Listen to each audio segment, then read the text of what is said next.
Gretchen with Raising Girls Classically. And this week I reached out to my Instagram followers and I asked them what are some things that you would really enjoy getting to hear about. And so one of those things is organization. I love organization. I'm a very type A personality. I really like having everything organized and in order so that I don't get stressed out. So that is the biggest reason that I like to be really organized. So I have 10 steps to hopefully help with organization. Okay, step number 1 is that you should make your bed before you ever leave your room in the morning. I know some of you are like, wait, I haven't even had my coffee. But I was watching a long time ago an Oprah episode, and there was this lady who was super fit and athletic, and she had set it up where she doesn't leave her room in the morning before she works out. Okay, I didn't decide to take that advice. Instead, what I took from it was that doing little things makes a huge difference. And if you want to make sure something gets done, do it immediately. So one thing I do every morning is I make my bed the second I get up. It takes a way less time than having to come back upstairs and do it later. That one little thing encourages productivity for me for the rest of the day, because it's the same thing we teach our kids. You get something out and then you put it away right after you play with it, right? They don't always succeed at that, but that's what we're trying to teach them, and so we want to be those examples to them. So I have made it where I make my bed the second I get up, and I've tried to teach my girls to do the exact same thing. Before you guys come down those stairs, you can go to the bathroom, but before you come down the stairs, make your bed. It helps set things up for the rest of the day. The second step is that you should take a little bit of time to get organized to help the rest of your life. So one thing I do is I go through each room, I don't know how often, probably about once a month, and I just recheck it to see if I need to get rid of things. Look around. If something's not being used, if it's cluttery, if it's if it's constantly like getting taken out and not organized, I either get rid of it or I move it. I say, this isn't working. This item keeps getting shifted around, or it's in the way, it's not being used. Go ahead and go through each room and do that. Now, a big part of this job, though, is don't ever take on more than you should. Okay, listen to that part again. Don't take on more than you should. So if you only have a little bit of time allotted, pick like your smallest room to work on and just go through that one and pick a few things out. Figure out what you need to do to make that room work. One thing I've messed up on in the past is I'll start on a project and I can't get it done. And then my husband will come and he'll find like the piles of clothes that I have sorted and he'll just shove them onto somewhere else because he needs, that area. And so then it's almost like I didn't do it. So make sure you have enough time to actually do the job that you plan to do. Make sure that that time is fully allotted for it and that you can get the job done. But I love the idea of going through, picking each room and making that room something you're going to love. You're not going to love it if it's disorganized. My third step for organization is that every time you buy something, you get rid of something. So like if I come home with a few new clothing items, I really need to go through my closet and see what things should I be taking out. Because I shouldn't have added to my closet if I don't need to get rid of some stuff as well. Because most of the time we already have a full closet. So don't buy unless you're going to get rid of something that's old and outdated, something that you don't wear, something that you don't like. A lot of the times I've been known to keep things that I never wear thinking, but what if? And it's really best just to be like, I don't need it. Something else you can do for clothing is you can borrow from a friend if you need it for a special occasion. If you're going to wear it once every 2 years, you really don't need to own it. Most likely just go borrow it from someone. So always get rid of something. That way it keeps you from it getting out of control, which I have had the problem with shoes. And so I worked. Even today, I got rid of 2 pairs of shoes because I bought 2 new pairs. And they're outdated. I don't wear them anymore. Number 4. Okay, so this is to do with your closet. Have less items by not changing seasons with your clothes. Okay, so this kind of goes into some of my minimalist stuff that I've talked to people about. I love when people have that simple item like the black dress and then they take it and they switch it with a scarf. and they switch it by pairing it with a wraparound skirt that goes over it. There's so many things you can do to not own as many items. Be a little more classic. Have less items and have a few things that you mix it up with. One thing I have gotten towards doing is not buying a bunch of sweaters. Like, you know, big sweaters that you only wear in the winter. Now I keep more of the shirts I have, and I'll put sweaters that pair with it. And that way it's great for spring and fall and winter. Or, you know, if it will still go with my winter jacket. Instead of having so many items, try to keep it a little bit more where you can work with the items you have. That will help you to be more organized, have less mess, less laundry. We all want that. And so have less items in that closet. And number 5, don't over structure your day. Now some things work for different people. I have a friend that she's just awesome.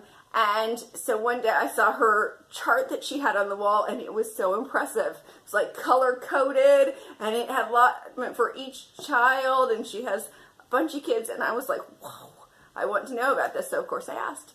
And she had a book, and I bought the book that she used and tried to set up my color coded system. Super organized. The problem was it over structured me. Now, maybe if I had practiced using that model a little bit longer, I could have figured out how to make it less structured, or I could feel like I wasn't failing if I didn't get it all done. But what I ended up finding out is that I had over-structured my day. Instead, I tried to pick out a few things that need to occur every day.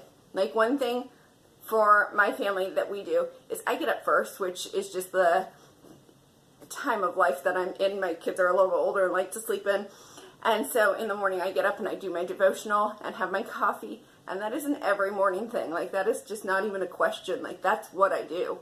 And then after that, my girls start to wake up, and we have a few chores that we get done every morning before we do any school work. So we make sure that we do our laundry and our dishes, that the kitchen is straightened. That way when we're going about our schoolwork, it's already peaceful. It's already organized. If we start out trying to do schoolwork in an unorganized area, it's chaos. So, especially we homeschool. So after that, we start on our homeschooling routine, and I have a routine for that too. I have the stuff that I do with them, and then I have the stuff that they do independently. And I've found what works for me. I think one of the biggest things for organization is you need to find what works for your time schedule so that you will enjoy it, so that you'll keep doing it, and so that it works, and allow some flexibility in there. The next step that I have is to have a new to-do list every day or every week, whatever works best for you. I have a new to-do list every day. That way I don't start out feeling like I already failed, because then I move some things over that didn't get done the day before, especially if they're a little bit of a bigger item. But a new to-do list every day, it helps keep me organized, because then I know what things I have to get done versus I'll put it by priority. Like, these 3 things have to get done today. I have to go to this appointment. I have to do this. And then I'll have like 3 or 4 things on there that are like, I need to be working on this. So keep yourself accountable with a to-do list. It will help your life. I know not everyone loves having a to-do list. Come up with a way though so that you don't feel like a failure. Because honestly, I do feel like a failure if my to-do list keeps dragging on and I'm like, it's not getting done. So make sure to kind of come up with some kind of a thing that shows you these had to get done today and these are being worked on. And so then the next day have a new to-do list. That way it's like, it's not like I failed. Like, I feel like I failed if that to-do list keeps following through. So those are the first 6 steps that I have. Okay, step number 7 is something that I love to do, but I can also imagine it probably stresses someone else out. So like I said, my steps for organization may or may not work for you. Step number 7 is that we do a quick run through of our house anytime we leave the house. So that means when we know that we're leaving in 30 minutes, we allot about 10 minutes after we've gotten ourselves ready, that we take 10 minutes, and my girls know kind of their jobs, like, okay, you 2, you're in the kitchen. Okay, you go around and check that all the doors are shut to rooms, that lights are off, so that basically everyone knows what they need to do to make sure our house looks good before we leave. I hate coming back in the door to a messy house. Also, I really love hospitality, and so I like to have it where anyone can pop over to my house unannounced. And you don't want them to pop over to your house and you're like, oh, it's such a mess. I'm so sorry. I'm so embarrassed. It does happen. It happens to all of us. But to kind of be like, hey, I know that it's going to be decent, because before we ran out that door, we checked ourselves. We checked the kitchen. We checked the kitchen table. We at least organized it a little bit. If the kids have their schoolwork on the kitchen table, I'm like, everyone real quick, go get those fully put away. So that really has helped us to have a home that for us feels really good. Also, if my husband beats me home, I'm like, I know we already did a little bit of a quick cleanup. Number 8, I like to have a basket for our phones and keys. I like this for 2 reasons, organizational wise. I like this because my husband is really good at losing things. Like, he has lost his keys and he has lost his driver's license and he has lost things so many times because he was not really used to having a place for things. So having like a basket or something where you put things in is just a really smart idea. Make it a cute basket so that it's part of the decorations. Another thing to this is it really helps you to budget and organize your time. I like to put my phone in there so that I know there are times when I try not to grab my phone. Everyone has different ones. I have a friend that she said because of her young ones, she has a period during the day where she doesn't grab at her phone. I kind of have it where I do stuff on my phone in the morning. Then I have like a while in the afternoon where I try not to have it. And then in our home, we totally put our phones away after like 6 or 7 o'clock. I try not to be on there unless it's like more of a family thing. So as much as possible, at least to also not be grabbing it just to look at things. Like, phones were meant to be phones. They're meant to actually connect you where you talk to people.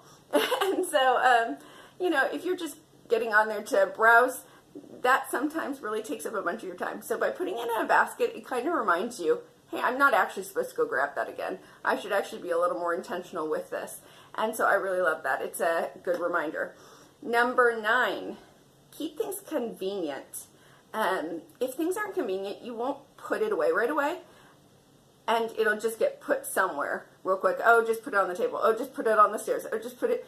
I've tried to organize my house so that everything is really convenient, which whoever built my house did a really good job too, because I really like that my kitchen and my laundry room are by each other. I like that my laundry room's right next to a bathroom. I like the flow because it helps me to have things that are really close to each other and convenient. And so anything you can do to help keep that. My girls' schoolwork and books, I actually found a really central spot that's really easy to grab at.